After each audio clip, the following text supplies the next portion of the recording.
राधा वल्लभ श्री हरिवंश। जय जय श्री राधे फ्रेंड्स। आज जैसा कि अक्षय तृतीया है, आज के दिन से अगले 30 दिनों तक लाला को चंदन सेवा की जाती है, लड्डू गोपाल की चंदन सेवा की जाती है। तो इसीलिए अक्षय तृतीया से ही स्टार्ट करते हैं लाला की चंदन सेवा। तो मम्मा ने दोनों लाला की देखो चंदन सेवा की है, चंदन लगाया है दोनों लाला को। थोड़ी देर ही मम्मा ने लगाया था क्योंकि फिर चंदन सूख जाता है ना, तो फिर लाला को दिक्कत होती होगी ना। जैसे हम लोग कुछ भी लगा लेते हैं, अपटन टाइप का लगा लेते हैं, जब सूख जाता है तो फिर कितनी दिक्कत होती है। तो इस वजह से मम्मा ने लाला को चंदन सेवा की। उसके बाद में फिर लाला को अच्छे अच्छे कपड़े पहनाए, अच्छे अच्छे नए नए कपड़े पहनाने के बाद में फूल वगैरह, पीले कलर के फूल, पीली चीज़ का एक अलग महत्व होता है। उसके बाद में देखिए लाला की कितनी कृपा है कि अक्षय तृतीया के टाइम पे ही मेरा एग्ज़ाम था, तो मैं लखनऊ आई हुई थी। तो वहाँ पे मुझे इस्कॉन मंदिर में ये सेवा देखने का मौका मिला। सेवा में राधा वल्लभ श्री हरिवंश। राधे राधे फ्रेंड्स। मैं आई हूँ लखनऊ क्यों आई हूँ? अचानक से प्लान बन गया आने का। अचानक से क्या, लगभग 15 दिन से था कि हाँ मुझे जाना है। पहले वो दिन आ गया क्योंकि मेरा एग्ज़ाम के साथ साथ थोड़ी थोड़ी खुशी थी। एग्ज़ाम का जहाँ टेंशन थी, वहाँ थोड़ी थोड़ी खुशी ये थी कि फाइनली मैं अपने कान्हा जी के दर्शन कर पाऊँगी। क्योंकि मैंने सोचा कि 29 को देखो कान्हा जी की लाडली लाडली की कितनी कृपा थी कि मेरा एग्ज़ाम ऐसे टाइम पे करवाया है ताकि मैं उनके दर्शन कर पाऊँ। बहुत कृपा की मेरे लाला ने मुझ पर, क्योंकि 29 को मेरा एग्ज़ाम था। मैं फ्रेंड्स काफ़ी दिनों से, लगभग 1 साल हो गया था, मैं मंदिर नहीं जा पाई थी। मेरा बहुत मन लगता था कि कान्हा कब दर्शन दोगे, कब मुझे बुलाओगे। और मैं 2-3 बार गई भी हूँ लखनऊ बीच में, लेकिन ऐसा टाइम नहीं मुझे मिला कि मैं मंदिर जा पाऊँ। और देखिए शाम का टाइम कितना अच्छा, सूरज कितना अच्छा लग रहा था, बहुत क्यूट लग रहा था, फ़ोन में तो अच्छे से अच्छा लग रहा था लेकिन रियल में बहुत अच्छा लग रहा था। शाम को सूरज दिखा बहुत अच्छा लग रहा था। फिर इसलिए मैं अपनी फ्रेंड से कहा कि मेरी फ्रेंड की बेटी भी उस टाइम पे मतलब मॉर्निंग थी, तो उसने कहा कि तो आ जाओ, तो एक दिन हम लोग चलते हैं मंदिर। तो मैंने ठीक है क्योंकि लखनऊ में इस्कॉन मंदिर है, तो मैंने कहा चलो मैं रात को मैं इस्कॉन मंदिर हो आऊँगी। फिर इत्तेफाक से मेरा एग्ज़ाम 29 को था, तो मैं संडे पड़ रहा था, तो संडे को इस्कॉन मंदिर में पूजा होती है। तो फिर मैंने कहा चलो वहीं जाती हूँ। मैं संडे को भी गई, फिर मंडे नहीं ट्यूसडे को अक्षय तृतीया थी। वहाँ पे देखिए प्रभु जी के द्वारा और माता जी के द्वारा, बड़ी माता जी के द्वारा पूजा हुई थी। अक्षय तृतीया के दिन हवन हुआ था। तो देखिए कितनी कृपा थी मुझ अधम को मेरे लाला ने, मेरे कान्हा ने ये सौभाग्य प्राप्त कराया कि मुझ अधम पे इतनी कृपा की कि बताइए मेरा एग्ज़ाम इस टाइम पे कराया कि मैं अच्छे से उनके दर्शन कर पाऊँ। बहुत बहुत धन्यवाद कान्हा जी मुझ अधम के ऊपर इतना उपकार करने के लिए।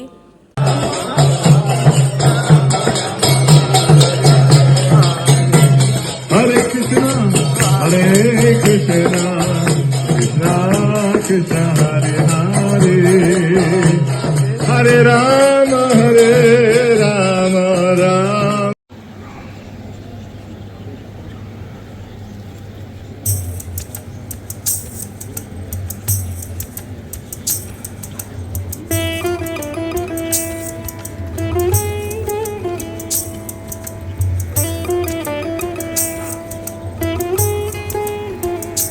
फ्रेंड्स, ये जो पूजा रखी गई थी वो हमारे प्रभु जी, जो बड़े प्रभु जी हैं, बड़ी माता जी हैं, उनके जो गुरु हैं, जिन्होंने बड़ी माता जी को, बड़े प्रभु जी को लखनऊ के इस्कॉन मंदिर की अध्यक्षता या उसकी सेवा करने का मौका दिया था, उनके लिए पूजा रखी गई थी। क्योंकि सबको पता है कि जो हमारे बड़े गुरु जी, बड़ी माता जी के जो प्रभु जी हैं, उन्होंने वैकुंठ धाम प्रस्थान कर दिया है। वो हमारे लाडली लाल जी के श्री चरणों में, श्री धाम में वास कर रहे हैं।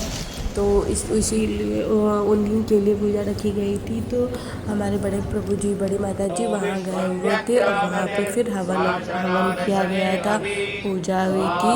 मैंने सोचा मेरी फैमिली नहीं पहुँच पाई, मेरी यूट्यूब फैमिली नहीं पहुँच पाई है, तो मैं कम से कम उनको हवन में शामिल होने का, हवन की को देखने का सौभाग्य प्राप्त करा सकती हूँ, आशीर्वाद तो भगवान जी का प्राप्त करा सकती हूँ। तो इसलिए आप लोग लास्ट तक बने रहिएगा मेरे वीडियो में। ॐ वेदाहमेदं पुरुषं महान्तम् आदित्यवर्णं तमसस्तु पारे सर्वाणि रूपाणि विचित्य धीरः नामानि कृत्वा विवदनयदास्ते स्वाहा इदं वास्तुनाथाय इदं नमः ॐ धाता पुरस्ताद्यमुदा जहार चक्रप्रविद्वान् प्रतिशतस्रः तमेवं विद्वान् भवति नान्यः पन्था अयनाय विद्यते स्वाहा इदं वास्तुनाथाय इदं नमः ॐ यज्ञेन यज्ञमयजन्त देवाः तानि धर्माणि प्रथमान्यासन् केहनाकं महिमानस्य चन्दे यत्र पूर्वे साध्या सन्ति देवाः स्वाहा इदं वास्तुना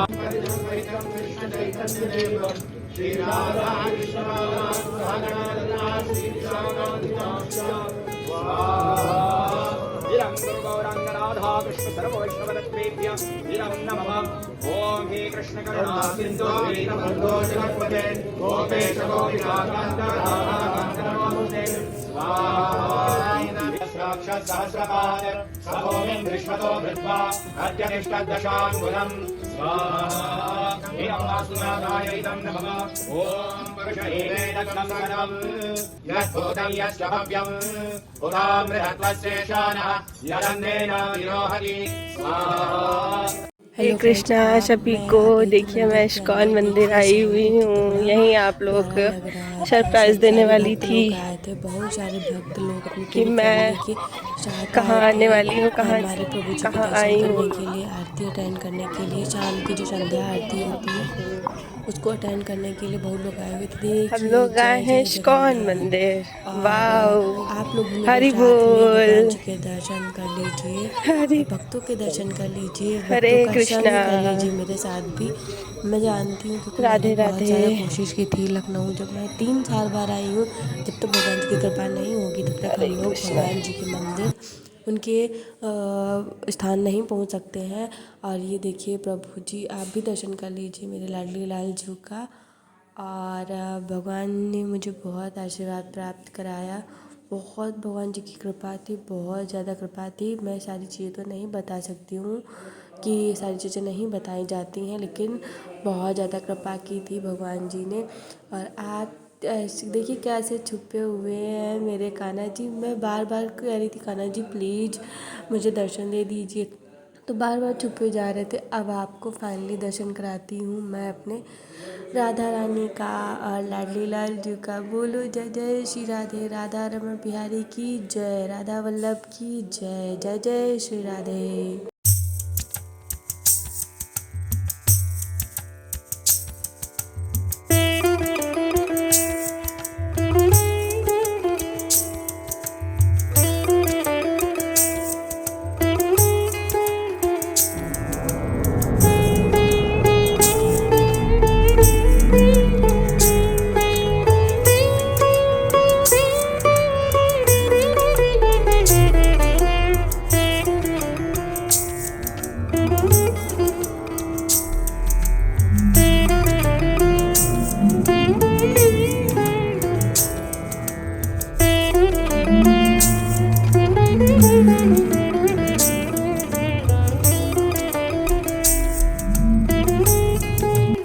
फ्रेंड्स फाइनली दर्शन करने के बाद में मैं और मेरी फ्रेंड बहुत देर तक बैठे रहे मंदिर में। एकदम शांति का अनुभव हो रहा था, बिल्कुल मन नहीं हो रहा था कि हम लोग वापस जाएं, और यही मन हो रहा था यहीं बस बैठे रहें और अपने लाडली लाल जी को, राधा रानी को ऐसे ही निहारते रहें। और सही बात है, मंदिर या भगवान जी की शरण में जाओ ना तो मन में एकदम शांति रहती है, लगता है ना कोई दुख है, ना कोई पीड़ा है, ना कोई कष्ट है, एकदम शांति अनुभूत होती है। और शांति की अनुभूति होती है, क्या ही बताऊँ, आप लोग तो समझ ही सकते हैं कितना अच्छा लग रहा था। बहुत सारे भक्त आ रहे थे, बहुत सारे भक्त जा रहे थे।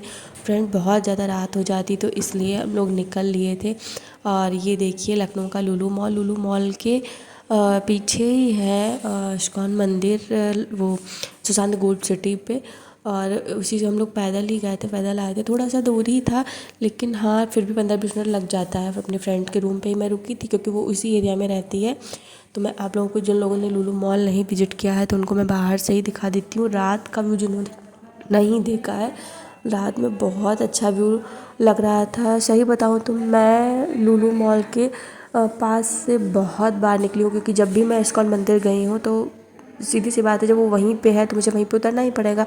लेकिन मैं अभी लुलु मॉल के अंदर नहीं गई हूँ, जबकि कितना क्रेज़ था एक टाइम पे जब ये मॉल खुला हुआ था, तो कितना क्रेज़ था, कितने लोग, और आए दिन कोई ना कोई सेलिब्रिटी आता ही है लुलु मॉल में। लेकिन मैं अभी तक एक बार भी मैं कदम नहीं रखी हूँ लुलु मॉल के अंदर, बस बाहर से ही मैंने देखा है लाइटिंग का, और सब कुछ मैंने बाहर से ही देखा है लुलु मॉल का। अंदर मैं नहीं गई हूँ लुलु मॉल के। और मेरी फ्रेंड बता रही थी कि बहुत कॉस्टली है, हम लोग मिडिल क्लास वाले, हम लोगों के बजट में तो बिल्कुल भी नहीं है। ये चीज़ तो मैंने बहुत लोगों के मुँह से सुनी है कि हाँ थोड़ा सा कॉस्टली है।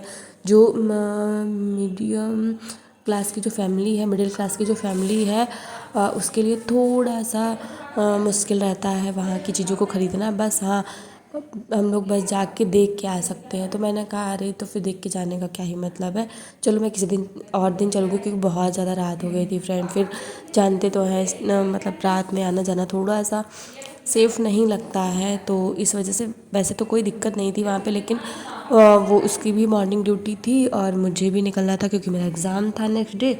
तो इसलिए मैंने कहा कि चलो होके आते हैं।